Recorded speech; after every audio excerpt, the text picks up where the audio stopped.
Hello and welcome to a video where I'm going to be showing you how to do Won-Hyo, the first green belt form of Tae-Kwon-Do. You're going to start in position A, step left, twin forearm block, pull fist back and chop, middle punch.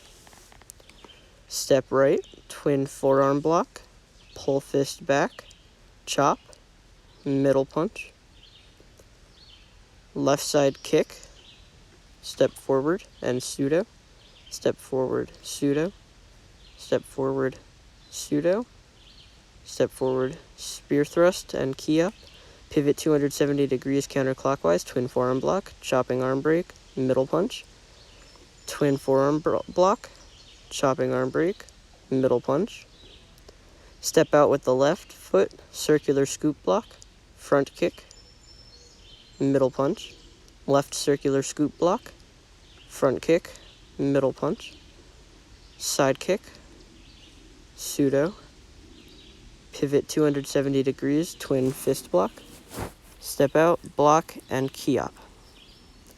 And that is it. Thank you for watching this video. If you were helped or if you just enjoyed watching this video and listening to me talk, make sure you leave a like and subscribe, and I will see you guys in the next video.